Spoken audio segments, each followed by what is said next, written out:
The blood is the life, as it says in Scripture. This metaphor exists in many ways, symbolic and in reality. When taking Holy Communion in the Catholic Church, for example, one metaphorically drinks the blood of Christ and eats of his flesh to absorb his spirit. Other ancient cultures, some of which still exist, take this a bit more literally. Looming over our modern concept of vampirism is the shadow of the most famous arch-vampire, the creation of Bram Stoker in his 1897 novel, Dracula. Stoker based his creation partially on the historic nobleman known as Vlad V, Dracula, Vlad Cepes in his native tongue, Vlad the Impaler, a prince of Wallachia and Moldavia, areas which border on Transylvania. Yes, there really is such a place. I know. I've been there to see the ruins of his castle and the monasteries that he endowed. The things that Dracula did in life were unspeakable. But the character of Count Dracula was not wholly based on Vlad Cepes. Some suggest that the physical description and the lofty, arrogant attitude were unconscious caricature of Sir Henry Irving, the noted Shakespearean actor for whom Stoker worked as a manager for almost 30 years. Irving was noted for villainous and melodramatic roles like Richard III. The role of Dracula would have been perfect for him. In fact, a reading of the story was staged at Irving's West End Theatre, the Lyceum. According to legend, Irving's opinion was a one-word comment, echoing throughout the Lyceum Theatre. Dreadful. Having no interest in her husband's work during his lifetime, Mrs. Bram Stoker actively defended it after his death. It was now her only source of income. Nosferatu was an infringement of copyright. After years of wrangling, the Prana Film Company was ordered to destroy all copies of the motion picture. As you see, the order was never completely carried out.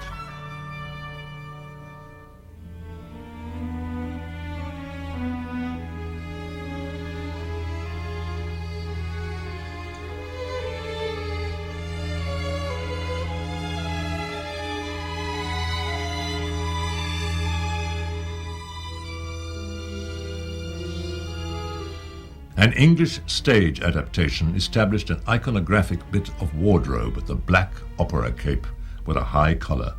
This was used to facilitate an effect where Dracula disappeared from the hero's clutches through a trap door in stage. The play was revived by John Balderston for the Broadway stage. Hungarian emigre Bela Lugosi won the role. In Hungary, my father was actually a romantic lead. It wasn't until United States films, when he did such a dramatic job on the Dracula film, that he became known as a horror actor. Before that, he was a dramatic actor who was accomplished at all sorts of roles. Procuring the rights from Mrs. Bram Stoker, Universal Pictures in Hollywood considered several character actors for the lead: Paul Muni, Conrad Veidt, and Ian Keith, who later played a similar character in Valley of the Zombies. What can I do for you? My wants are simple. Blood. Dutch actor Edward Van Sloan had co-starred with Lugosi on tour as the resourceful Dr. Van Helsing, but even he had to make a screen test. I was looking in the mirror. Its reflection covers the whole room. But I cannot see you.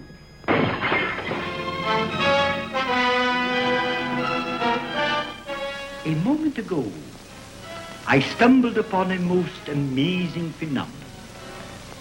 Something so incredible, I mistrust my own judgment. Look.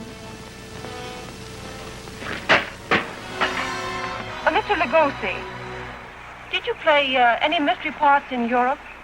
It was Dracula. Or did the role depress you? Very much. It haunted me. I often dreamed of the dead. In the morning when I woke up, I was tired, depressed. I am Dracula. Since dubbing was technically unfeasible in the early days of talking pictures, many films were shot in alternate languages. The Spanish version of Dracula used the same sets and even some long shots of Lugosi. The Spanish version that was shot at exactly the same time, you know, with essentially the same script, it turns into parody. So one sees by comparing those two films how much Lugosi really brought to the role. And you get a lot of points for being first. Saca lo que llevas ahí y ponlo en esta caja. ¡Ah! ¡Ah! Unseen for many years, this recently rediscovered film in many ways is cinematically superior to the Todd Browning version. Universal claimed the copyright of Dracula, but they did not have a copyright on Bela Lugosi, his black cape, or combinations thereof. Let no one leave. Move only at your pattern. He had always been Bela to me. And yet when we were working on Mark of the Vampire, I always called him Mr. Lugosi. Lillian would come every day to pick him up because he never drove. He would give me a ride home. But always I sat in the back of the car and I was just sort of a youngster tagging along. It was completely different. He'd moved into another area, so had I.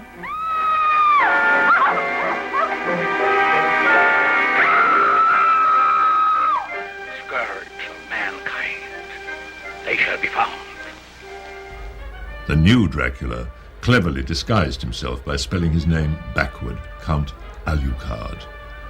Luckily for him, none of the characters in the story was dyslexic. Son of Dracula is probably one of my favorites.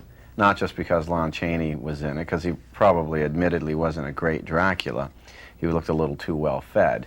But he certainly seemed to, it was sort of almost an anticipation of later Draculas where they would become very powerful physically. The vampire can assume very many different forms at will. Sometimes it appears as a bat, and sometimes as a small cloud of swirling vapor.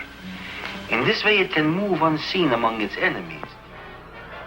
The scene where he throws the guy through the door, it was a beautifully shot thing because it's inside the room's completely black, and all of a sudden the guy coming through the door makes the doorway.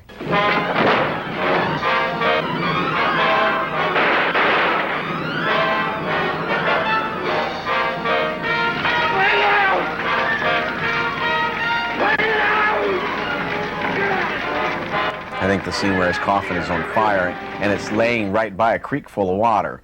So does he throw the coffin into the water to put the fire out? No, he beats it with a board. He tries to beat the fire out with a wooden board, which at that point I figured he'd probably deserve to die. Universal had great success combining Frankenstein and the Wolfman. Columbia Pictures emulated this by combining a vampire with a werewolf. Screenwriter Griffin Jay dubbed this strange Romanian scientist Armand Tesla. A vampire by any other name struck Universal as suspiciously familiar. Tonight, I will take Nikki away. Her soul will wander through the night, and you will never find where her body rests. He was a very nice man. He always stank of sulfur because he drank Hungarian sulfur water, and that's a rather heady smell. So that put me off him, but he was a very nice man. That wasn't a man. That was a wolf. House of Frankenstein was envisioned as a monster rally with Bela Lugosi recreating his character. At the last minute, for reasons of time and money, the studio substituted Shakespearean actor John Carradine. When they first asked me to play Dracula, I said, I'll play him if you let me make him up the way Bram Stoker describes him. And we compromised. I wore a neatly trimmed mustache and gray hair, but you have a still here when I did on the stage. He's quite an old man with a big, bushy, drooping mustache. And that's the way Stoker described him. I did the first ones I did were for Universal when I first started playing Dracula. I think they're after Dracula. I'm Count Dracula. You see, before you, a man who lived for centuries, kept alive by the blood of innocent people. In later years, Carradine lapsed into self-parody.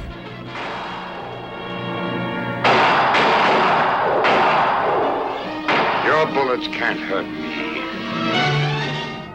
Lugosi portrayed a character with many of the same sinister attributes of the Count in his only color feature, made in 1946, but unreleased for a year. My little guardian of the doorbell. If you had waited another second, Inigo and I should have kicked the door in. Yes, sir. Sir, there is an air of inquiry about you that immediately offends my deepest nature. There is something suggesting Scotland Yard, the French Sûreté, the Italian Carabinieri, the Turkish Police, and other minions of the law. In short, sir, I think you're a cop. Yeah, how'd you know? I remember very well being on the set of Abbott and Costello Meet Frankenstein, with Bud Abbott and Lou Costello doing their cut-ups. Count Dracula sleeps in this coffin, but rises every night at sunset. Chick is right. This is awful silly stuff. Lon Chaney Jr. and I believe Glenn Strange played the monster at that time. Hired a couple of comedians to do cut-ups between the takes, just to keep the spirits and atmosphere up. How careless.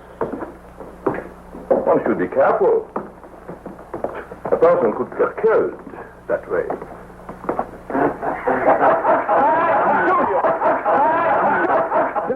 So, we meet again, Count Dracula. Dracula? Yes, that's who he said you are. My costume, perhaps. Talbot thinks you're the real thing. Yes, right on McDougal's House of Horrors. What an odd hallucination. But... horrible. One last time, Lugosi donned his black cape for some test footage eventually edited into the dismal, low-budget film Plan 9 from Outer Space. He died in 1956. At his own request, he was buried in the black cape of Count Dracula. The undead are my allies. The night is my domain. And the dark, dank tomb my dwelling place. I feast on human blood. May be yours, so beware. A low-budget film brought the Count to America. Producers hired a Czechoslovakian emigre who, like Lugosi, had played both villains and romantic leads. Frankly, if they had told me which kind of a picture that was, I wouldn't have, because until then I played all kinds of good people and so, but they didn't have the script. And they said, oh, we are going to write the script according to the shooting schedule. And so I did this picture, which I regretted to have been a kind of a heavy. I bring you death, a living death. One drop of your blood and you're bound to me. In the wake of the success of Curse of Frankenstein, Hammer Films of England did the obvious, revived the Count. Please try and understand. This is not Lucy, the sister you loved. It's only a shell, possessed and corrupted by the evil of Dracula. As my dear friend Christopher Lee plays the character of Dracula, the women are very much attracted to him. I mean, that first picture, you had the lady opening her French windows, didn't you, lying back and waiting for her lover to come.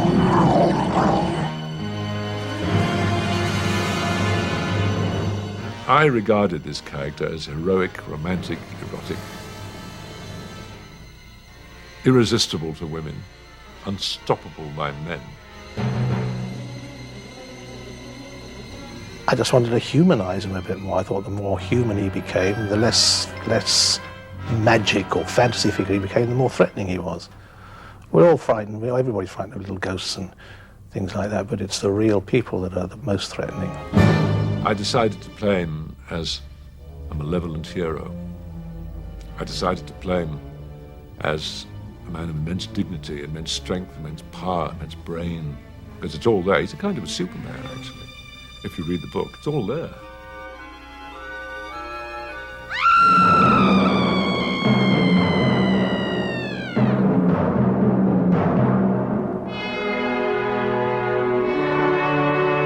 Very tall, very aristocratic, beautiful operatic voice, excellent golfer, and the best Dracula that could ever have been. I think he is the epitome of Dracula. There is a girl. Maria? Bring her to me. During the hours of darkness, she must never be left alone. Bring her to me!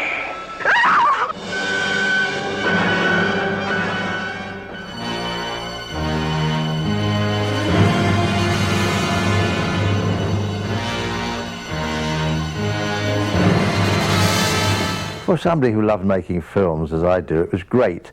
But in retrospect, I wish I hadn't done it, because it got me pigeonholed. And once you're a success in the specific sort of movie, you're pigeonholed there, and nobody wants you to go outside it.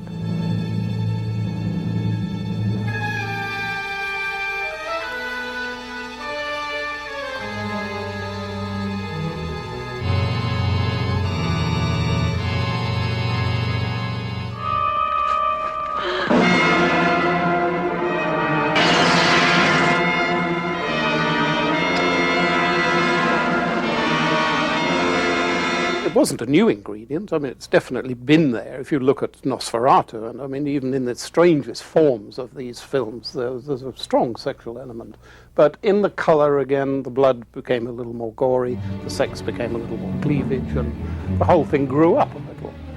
I'm not saying that it necessarily makes for a better picture to have those ingredients, because you're fighting the believability factor.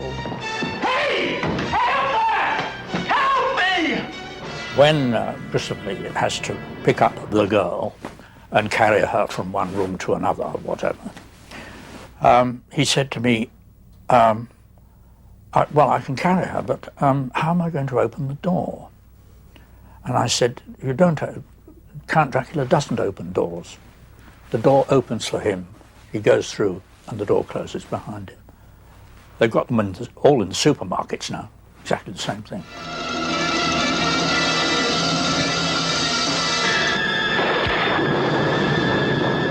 Seeing Chris Lee dressed as Dracula is quite awe-inspiring, because you don't have to act much, because he is very frightening when he has all his gear on.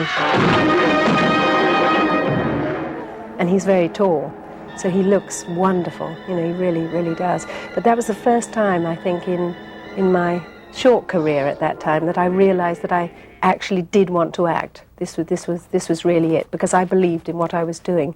At that moment, I was being bitten by Dracula, and I believed it. So hopefully the audience did. My revenge has spread over centuries and has just begun!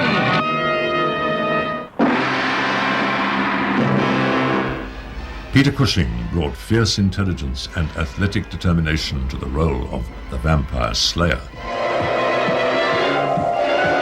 Never make our films with tongue-in-cheek. We enjoy doing them, but it's very serious, and people always laugh. As long as they enjoy themselves, we never mind. Neither the budget nor my sense of the character allowed the original climax. Van Helsing conjuring a horde of bats to destroy the depraved Baron. But a jolly good fight and a splash of holy water and a burning windmill provided a fine alternative.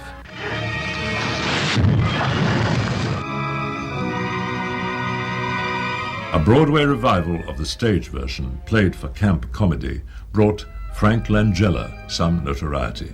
Of course, a movie version was not far behind.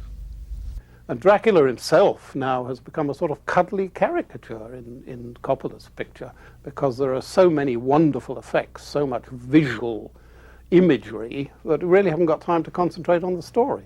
So I think he's had problems in that with the new techniques, and as techniques were available to us, there's a tremendous tendency to forget the story you're telling and get lost in the new techniques.